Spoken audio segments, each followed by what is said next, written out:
Welcome to the TechMobility Podcast.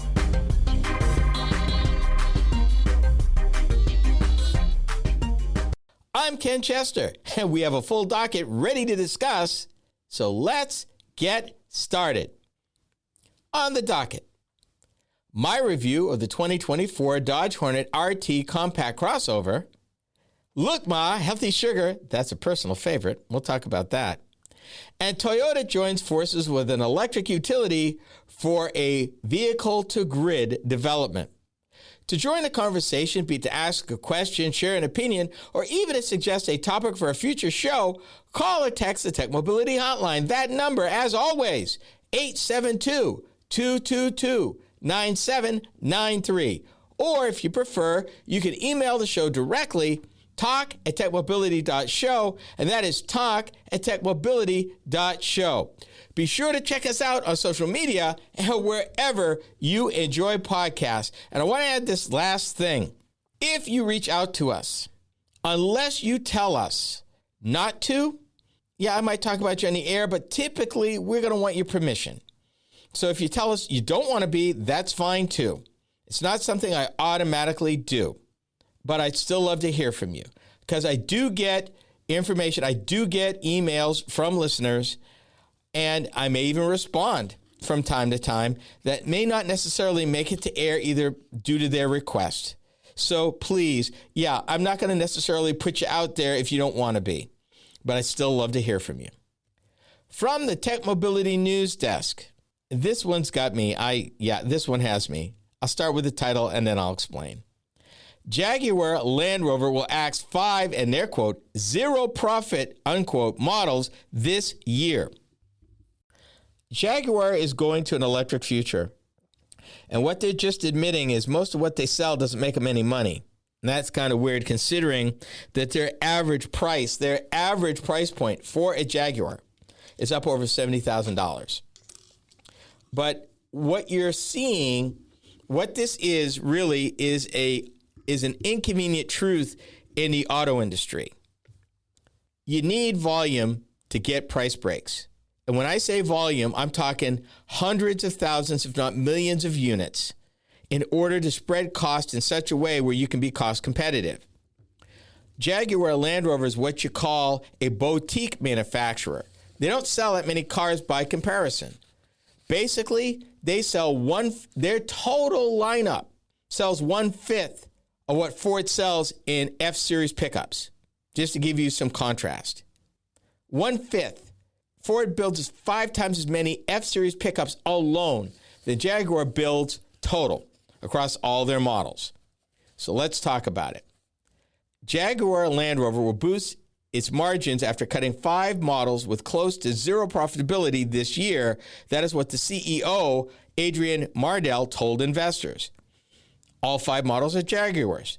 The XE midsize sedan, the XF large sedan wagon, the F-Type sports car, the E-Pace compact crossover, and the I-Pace electric crossover. I've driven, at some point over the last 10 years, I've driven everything except the I-Pace. The F-Pace midsize SUV, however, will be the only Jaguar to remain in production from the brand's current lineup. Now, it's bad when you are axing 5 models and they don't make you any money, and you have to come to that unpleasant truth. Jaguar is pivoting to become a luxury all-electric brand with its first new generation EV to be unveiled next year. Let's talk about the economics of this. I've told you a number of times that building an EV is actually lower cost because there are fewer parts. There's no transmission. The electric motor is 18 parts versus hundreds of parts for an internal combustion engine. There are no fluids. There are no liquids. There are a lot of advantages for a smaller make to build an EV because they already have the infrastructure of assembly plants and things. It's just a matter of retooling. So it's an all or nothing proposition for them. They can't afford to do both. So this makes sense. Jaguar plans to launch 3 new all-electric models. They will be built on a platform called Jaguar Electrified Architecture. Makes sense. we're eliminating 5 products, all lower value. None of these vehicles on which we made any money. So we're replacing them with new vehicles on newly designed architectures. Axing the 5 models will actually increase the average selling price of JLR products. Currently, the average selling price is just over 70,000 pounds, which is $90,000. Average selling price is $90,000 for Jaguar now. 5 models didn't make any money, by the way. Ironically enough, the unit posted their best annual profit since 2015 with their financial year ending March 31st. They basically made $2.8 billion on $37 billion worth of revenue. And this is a small company. The automakers returned financial success on the back of its big 3 high-profit models: the Range Rover Sport, and the Land Rover Defender, ironically all Land Rovers. SUVs, as a matter of fact. In the 3 months to the end of June, the Range Rover Sport, and Defender accounted for 59% of the brand's 111,880 units retail sales globally. Think about that. 111,000 units. I stand corrected. Actually, that's 1/10 of what Ford builds in F-Series trucks. These 3 models contribute to 85% of the company's value. For contrast, the last 3 months, basically second quarter, Jaguar sold 15,324 cars. Land Rover sold 95,856. And I bet if you compare that to, again, I'm picking on the Ford F-Series, I'm sure that the F-Series probably sold 8 or 9 times that, because there was a number at one time that Ford was selling an F-Series truck every 43 seconds. 43 seconds. So you add that up per day. That adds up pretty quick. The Jaguar F-Pace, the one Jaguar that survives in the next year, was the biggest seller. You ready for this? 5,292. That ain't even a day's worth of F-Series production, let alone sales. And that meant the others that they are axing sold less than that. And that's over, accounting for a third of the Jaguar total. That is just 3 months. 5,000 units. That's not even worth starting an assembly plant for. JLR will launch 6 new electric models in the next 3 years. As we said earlier, 3 will be Jaguars. The first model due next year will be the full electric version of the Range Rover, for which JLR says it has 39,000 expressions of interest from potential customers. Here is my question. Everybody is moving at some point to electric vehicles because of how they're made. It gives the automakers a lot more flexibility to go up market. It's not hard. It becomes easier to field a more sophisticated vehicle because of the nature of how it's made and what they can add to it. Will there be space for Jaguar Land Rover in this tsunami of electric vehicles that everybody's bringing to market? And everybody's looking actually go lower market to increase mass appeal. Will there be a spot? Can they develop an electric vehicle that is compelling enough beyond the name to be worthy of the price that they want to charge? Every electric vehicle, no matter who makes it, they're faster, they're more nimble, and they're more fun to drive than their internal combustion engine counterpart. And they can do it with smaller battery packs and smaller engines and still give you the wow factor. What is going to be the wow factor other than, okay, it's electrified, that's nice, what else you got? It will be interesting to see in this changing landscape if Jaguar Land Rover has what it takes with their new electrics to be competitive in this new world. I don't know. Is it too much too late? Is it too little too late? We'll see, because it didn't say how much money they were spending to get into the game. And everybody that I know of that's going to be competitive is spending billions of dollars. Like a lot of things from Stellantis lately, the Hornet name has a long history, but the vehicle's brand new. You are listening to the Tech Mobility Show. Are you tired of juggling multiple apps and platforms for meetings, webinars, and staying connected? Look no further than AONmeetings.com, the all-in-one browser-based platform that does it all. With AON Meetings, you can effortlessly communicate with clients, host virtual meetings and webinars, and stay in touch with family and friends, all in one place and for one price. Here's the best part. You can enjoy a 30-day free trial. It's time to simplify your life and boost your productivity. AONmeetings.com, where innovation meets connection. Get started today and revolutionize the way you communicate. Social media is the main place to be these days, and we are no exception. I'm Ken Chester, the Tech Mobility Show. If you enjoy my program, then you will also enjoy my weekly Facebook videos. From my latest vehicle reviews to timely commentary of a variety of mobility and technology-related topics, these short features are designed to inform and delight you. Be sure to watch, like, and follow us on Facebook. You can find us by typing the Tech Mobility Show in the search bar. Be sure to subscribe to our Facebook page. Social media is the place to be these days, and we're no exception. I'm Ken Chester of the Tech Mobility Show. If you enjoy my program, then you will also enjoy my weekly Instagram videos. From the latest vehicle reviews to timely commentary on a variety of mobility and technology-related topics, these short features are designed to inform and delight you. Be sure to watch, like, and follow us on Instagram. You can find us by typing the Tech Mobility Show in the search bar. For those of you that listen to podcasts, we have just the one for you. Hi, I'm Ken Chester. Tech Mobility Topics is a podcast where I upload topic-specific videos each week. Shorter than the full show, these bite-sized programs are just the thing, particularly if you're interested in a particular topic covered on the weekly radio show. From Apple Podcast to iHeartRadio and many podcast platforms in between, we got you covered. Just enter Tech Mobility Topics in the search bar wherever you listen to podcasts.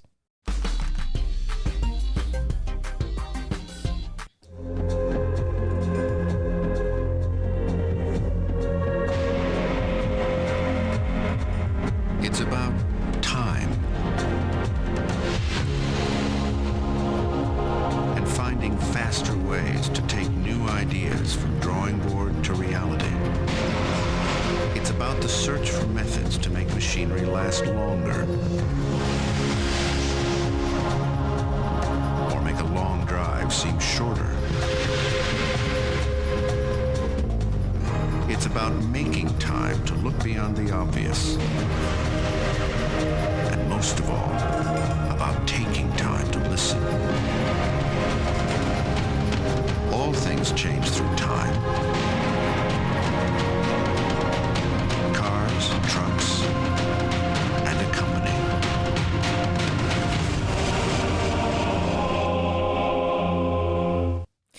That was a commercial for the new Dodge. That was back in 1994. That voice, that very eloquent voice, was Edward Herman. He was a distinguished actor that did a lot of voiceover work for Chrysler back in the 90s. They were so true when they said everything changes. And in the case of the Chrysler Corporation, that couldn't be more true.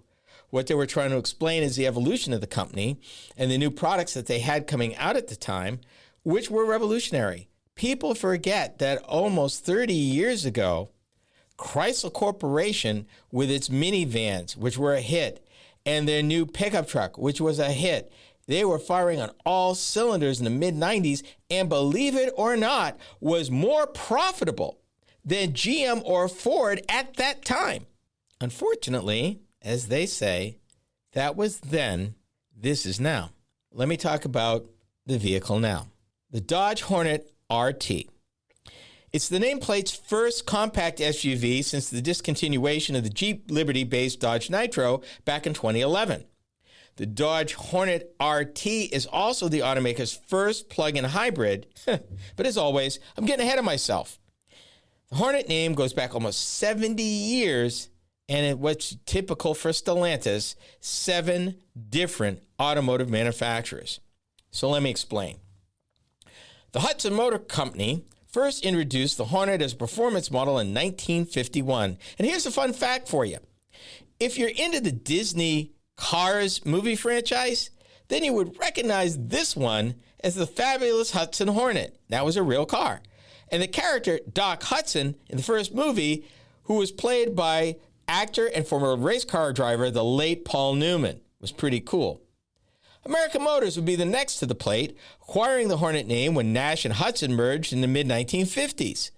The AMC Hornet was a new compact car line that was marketed from 1970 to 1977. It was also a platform that AMC built a lot of vehicles on that went all the way to 1988. Chrysler acquired the name when it bought AMC in 1987. Little fish, bigger fish, bigger fish. The Hornet name would remain dormant through Chrysler's ups and downs over the next 35 years until Dodge revived it in 2022 as a 2023 model. The Hornet RT plug-in hybrid was introduced in mid-2023 as a 2024 model. All Dodge Hornets feature a B emblem on the front fenders. Yeah, it's a cool little look. This review will cover the new Hornet RT plug-in hybrid only. The new Dodge Hornet RT plug-in hybrid is the mechanical twin to the Alfa Romeo Tonale, with both vehicles manufactured by Stellantis in Italy. Available in RT and RT Plus trim levels, the power is generated by a 1.3-liter gasoline 4-cylinder turbo engine with an electric induction motor on the rear axle and a 15.5 kilowatt-hour lithium-ion battery pack. Total horsepower for the combined hybrid system is 288, with 383 foot-pounds of combined torque.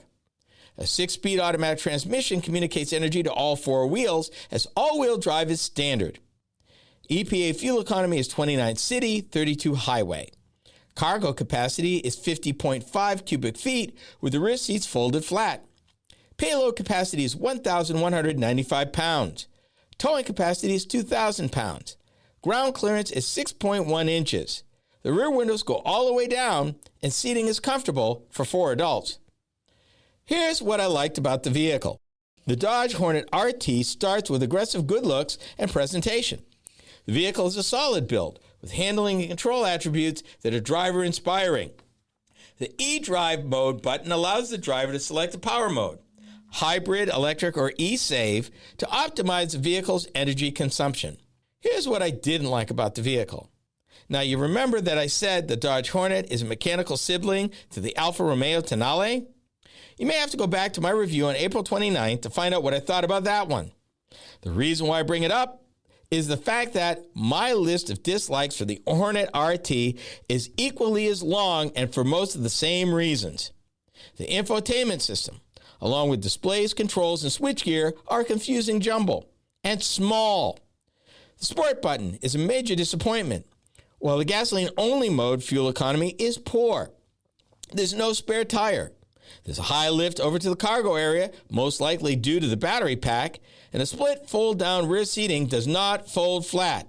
There are no regular drive modes. Every SUV and a lot of cars now that I drive have drive modes that allow the driver to pick different performances based on road conditions. This doesn't have that. And for a car or for a vehicle that is supposed to be a performance vehicle, no fog lights. Really? There's no power liftgate.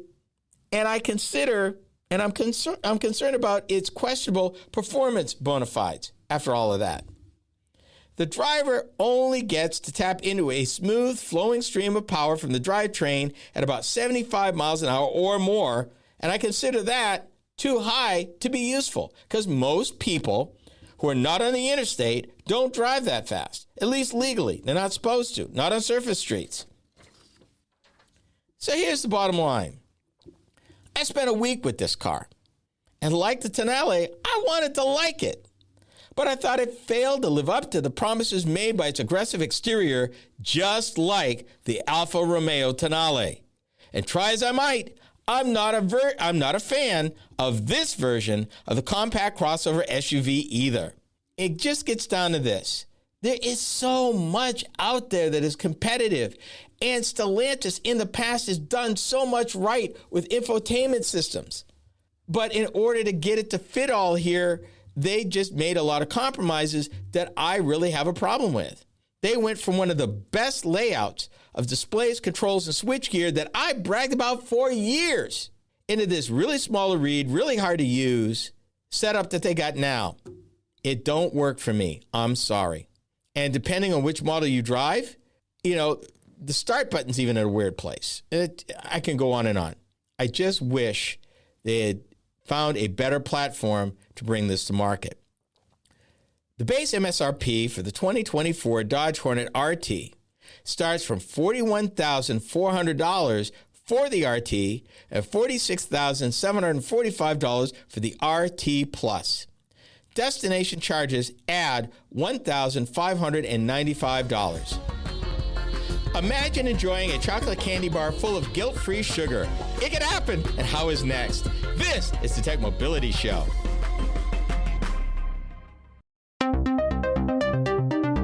Do you listen to podcasts? Seems that most people do. Hi, I'm Ken Chester, host of the Tech Mobility Show. If you've missed any of our weekly episodes on the radio, our podcast is a great way to listen. You can find the Tech Mobility Podcast just about anywhere you can enjoy podcasts. Be sure to follow us. From Apple Podcasts, iHeartRadio, and many platforms in between, we are there. Just enter the Tech Mobility Podcast in the search bar wherever you listen to podcasts. Social media. It's the place to be. We're no exception. Hi, I'm Ken Chester, host of the Tech Mobility Show. Several times a week, I post to TikTok several of the topics that I cover on my weekly radio show. It's another way to keep up on mobility, technology, news, and information. I've built quite a library of short videos for your viewing pleasure, so be sure to watch, like, and subscribe. That's the Tech Mobility Show on TikTok. Check it out.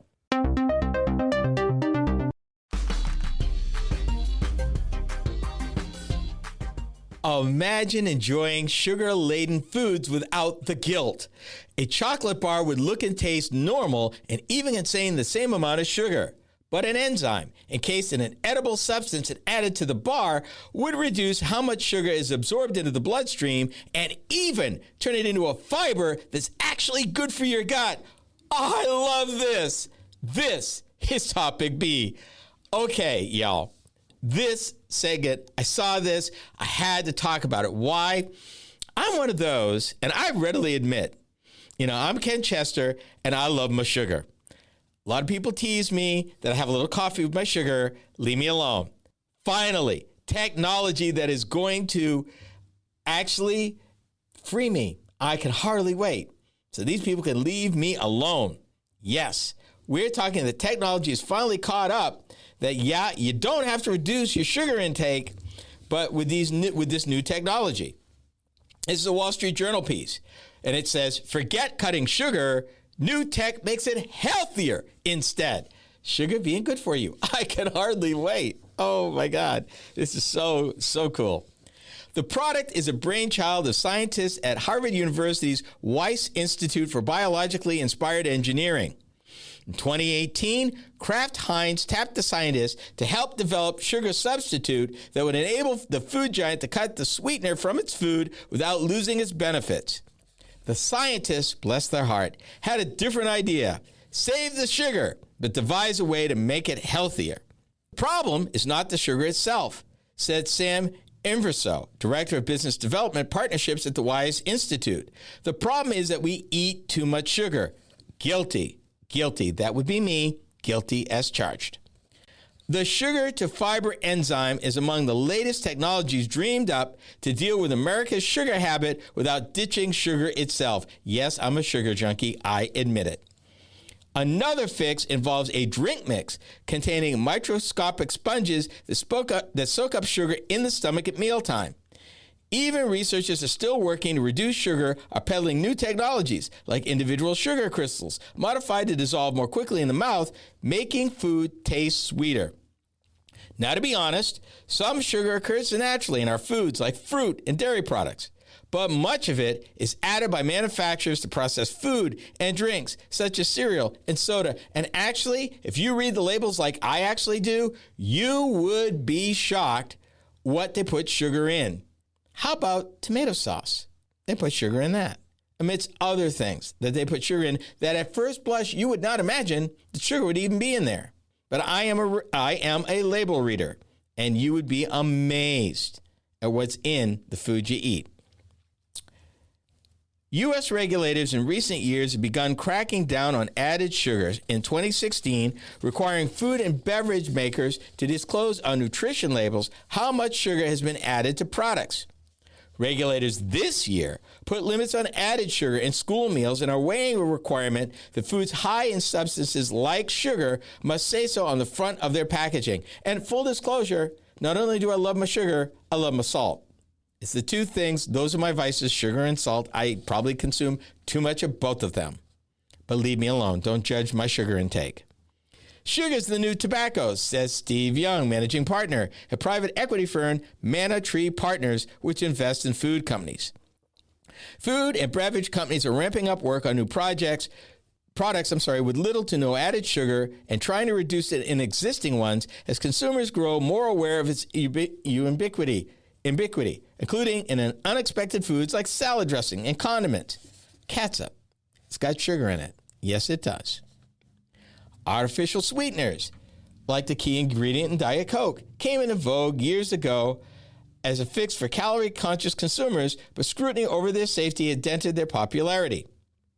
More recently, some food companies have sought to replace sugar with natural ingredients like stevia and monk fruit, which are so sweet they can add flavor without contributing calories. I'm sorry, I tried stevia. Full disclosure, I tried it, did not like the aftertaste, gave it up. But I did try it because my family wanted me to cut my sugar intake, so I tried to do that. It wasn't happening. Even a 50-50 mix with sugar wasn't working for me. So I went back to sugar. Here's something you may not realize, but slashing sugar has run into roadblocks. Sugar does more than just sweeten food. It acts as a preservative while adding texture, bulk, and even a caramel color when heated. Our alternative sweeteners can come with an aftertaste. Yes, they can, and it's not always pleasant. And some substitutes just don't work because their intensity means they're needed in smaller quantities to the point of making the food itself smaller.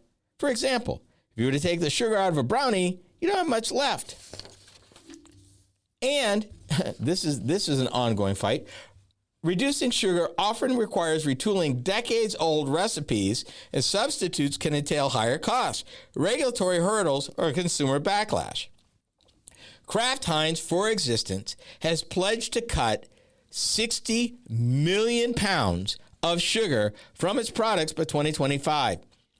60 million pounds of sugar. You know they produce catsup, right? And other things they put sugar in. Not just the sweet stuff you would expect. The company in 2022 launched a major renovation of its juice drink, Capri Sun, by cutting sugar across its original varieties by an average of 40% and swapping in monk fruit instead. Guess what? Consumers didn't like the change and sales of its product weakened. The company's now adding back in some sugar. You can't take all the sugar out, folks. It's like diets. You know, you pick a diet, you're all in on the diet, you lose the weight, you go off the diet, you gain back the weight, and sometimes even worse. Yeah, kind of like that. Enter the Weiss Institute's plan to lessen sugar's harmful effects. Its enzyme used by plants to create stalks is encased in spherical nanoparticles, tiny mesh-like cages made of pectin that allow this enzyme to be added to food without being activated until it reaches the intestine. Once there, a change in pH causes the cage to expand, freeing the enzyme to float through its holes and start converting sugar to fiber. The Weiss Institute's goal for its enzyme product was to reduce the sugar absorbed from food by 30%, even though it has the potential to remove even more than that. What I thought of when I read that immediately was the benefit to diabetics, that somehow modifying this, I am the husband of a type 2 diabetic and a grandfather of a type 1 diabetic. So anything that could reduce sugar, all kidding aside and getting serious for a moment, would help my wife and my granddaughter. And if they were to develop products that would help them working with the insulin and other medicines they take, maybe to the point of where they could cut back on those medicines and their side effects, I'm all for it. So when I heard the potential to move even more, to reduce the sugar absorbed from food, to reduce the sugar in their bloodstreams, see, there's some good for that. It's not all about me. And I got excited. The aim for these folks is for the product to be available to U.S. food manufacturers within the next 2 years, and that other encapsulated enzymes could follow. Products that reduce lactose absorption after drinking milk or cut gluten after eating bread. Unfortunately, the enzyme works better in a solid food than a liquid, which means right now it's not going to help me in my coffee. And producing it in large quantities at low cost is still a way off. It's still 100 times more expensive than raw sugar. Oh my. They need to get the cost down, and they need to develop a form that I can use in my coffee. So you say the coming tsunami of EVs spell disaster for the electrical grid. I would say not so fast. We are the TechMobility Show. To learn more about the TechMobility Show, start by visiting our website. Hi, I'm Ken Chester, host of the TechMobility Show. The website is a treasure trove of information about me and the show, as well as where to find it on the radio across the country. Keep up with the happenings at the TechMobility Show by visiting techmobility.show. That's techmobility.show. You can also drop us a line at talk@techmobility.show. Did you know that TechMobility has a YouTube channel? Hi, I'm Ken Chester, host of the TechMobility Show. Each week, I upload a few short videos of some of the hot topics that I cover during my weekly radio program.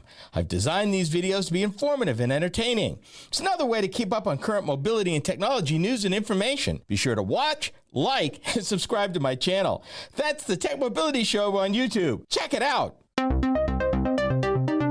Are you tired of juggling multiple apps and platforms for meetings, webinars, and staying connected? Look no further than aonmeetings.com, the all-in-one browser-based platform that does it all. With AON Meetings, you can effortlessly communicate with clients, host virtual meetings and webinars, and stay in touch with family and friends, all in one place and for one price. Here's the best part. You can enjoy a 30-day free trial. It's time to simplify your life and boost your productivity. aonmeetings.com, where innovation meets connection. Get started today and revolutionize the way you communicate.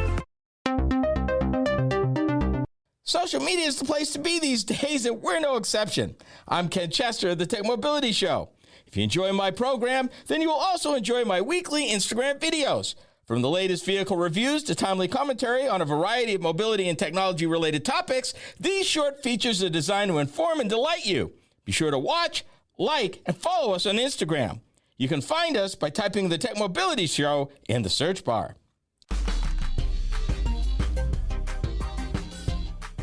Pundits have long complained that the coming tsunami of EVs designed to hit the market in coming years, and by the way, they are coming, but the timing has changed, will negatively impact the nation's electrical grid. What's not being said that every single one of these vehicles is an energy storage system when fully charged, and Toyota is studying a plan. This is Topic C. I want to take you back. We're going to go back 7 years. Before I even talk about where we are now, I want to talk about 7 years ago. Pacific Gas and Electric did a test with 100 BMW i3s. It was an 18-month program that ran from January 2016 to June 2017. They wanted to find out that with these vehicles and their charge cycles, when they were fully charged, would they be available? Would they help power the grid during times of extreme demand? The answer is yes.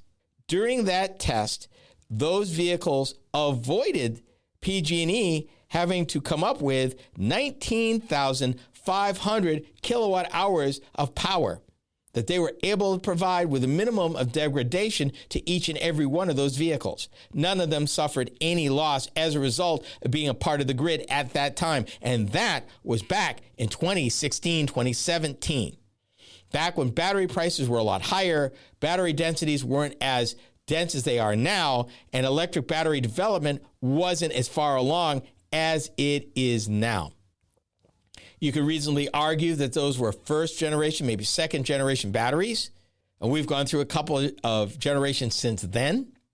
So there is a history of EVs being available. Because see, a lot of people think that all these vehicles are a drain. Nobody realizes that the vehicles sitting in your garage fully charged with 50, 60, 75, 80, 85 kilowatt hours of energy sitting fully charged in those batteries could be used when the vehicle is not moving to power things. The key is something they call bidirectional charging. What that means is, and vehicles up till recently didn't have that capability. It was one way. You could charge them, but you couldn't tap the power from them. Pretty much every new EV now has the ability to not only take a charge, but disseminate or otherwise be able to be tapped to be drawn down charge, either to heat or light or run electric things in the home, be available in some utilities to actually flow through to the grid, could actually be a part of a homeowner's power supply needs. An example, if you think about a bathtub and you think about water, and let's just say that the only water you had available was what you put in the bathtub.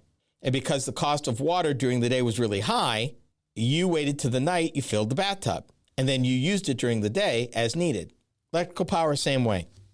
That during the day, these vehicles, wherever they're sitting, could provide power to the grid as needed as the world starts up in the morning and the demands are really high.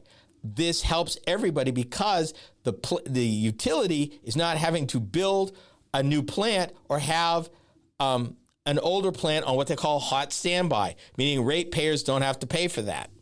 And by having this dispersed number of vehicles across the city available, imagine if you literally could go neighborhood by neighborhood as needed, and it's called dispersed power, that you could only, maybe you needed the 200 or 300 vehicles in that part of the city to meet the demand in that part of the city. That's cheaper than building a distribution network or updating a distribution network because you only needed it there. You didn't have to build it from a main plant and go through all the steps of stepping down high voltage power, transmitting it across town, and then distributing it. This could really, really change things, particularly for resilience, reliability, and sustainability of an electrical grid. Hence, Toyota.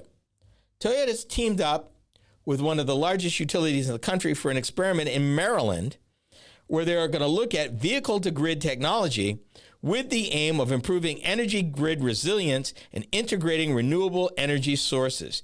Can you imagine adding in solar and wind to this mix? Imagine this. Let me paint this for you. You're a homeowner.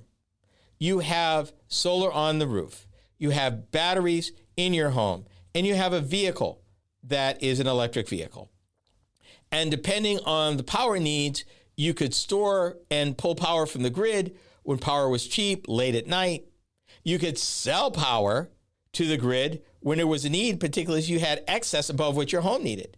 Or you could not even pull from the grid and run off the batteries in your home and or from your vehicle and just go with that. And maybe run from the vehicle during the day and recharge at night. Win-win. And just pull power at night from the grid to recharge the batteries. But during the day, run off the batteries from your vehicle and or from your home. These are the options that homeowners have for the first time in getting energy independent, having some say and control over how their energy is generated and used, and actually making a little bit of money to defer the investment costs of either the vehicle and or the batteries at home or the solar panels on the roof. It's a brave new world out there. And that's what Toyota is looking at. Allowing electric vehicle owners to both charge their vehicles and send power back to the grid. And like I said, it has the ability, folks, to reduce electricity costs. And let me add this, the ability to reduce the capital expenditures of your local utility, meaning that lower rates, lower stress, and a smarter grid. They could take that money instead of building transmission lines and distribution lines and build that into smarter grid, more hardened against hacker grid. They could redeploy the money and spend it where it will do the most good, and everybody wins. Here are the key highlights. Bidirectional power flow. Customer benefits, V2G technology can improve energy reliability, resilience, and lower electricity costs. Charging habits. Understanding EV owners' charging habits is critical for vehicle-to-grid technology adoption. legislation. Maryland actually passed a law that supports vehicle-to-grid interconnection processes and infrastructure. The project will help the electrical company, design and evaluate EV charging and discharging use cases. They have just scratched the surface of what EVs can do and reimagining everything: the grid, the vehicles, how power flows to and fro, and the ability for the homeowner to make money. It's the one thing your internal combustion car can't do. We've come to the end of our visit. Be sure to join me again next time right here. This has been the TechMobility Show. The TechMobility Show is a copywritten production of TechMobility Productions, Incorporated. Any rebroadcast, retransmission, or any other use is prohibited without the written consent of TechMobility Productions, Incorporated.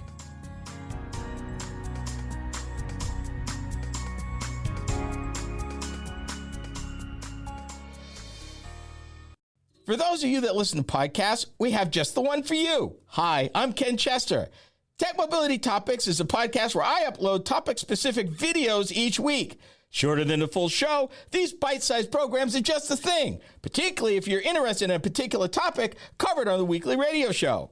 From Apple Podcast, iHeartRadio, and many podcast platforms in between, we got you covered. Just enter TechMobility Topics in the search bar wherever you listen to podcasts. Social media. It's the place to be, and we're no exception. Hi, I'm Ken Chester, host of the TechMobility Show. Several times a week, I post to TikTok several of the topics that I cover on my weekly radio show. It's another way to keep up on mobility, technology, news, and information. I've built quite a library of short videos for your viewing pleasure, so be sure to watch, like, and subscribe. That's the TechMobility Show on TikTok. Check it out.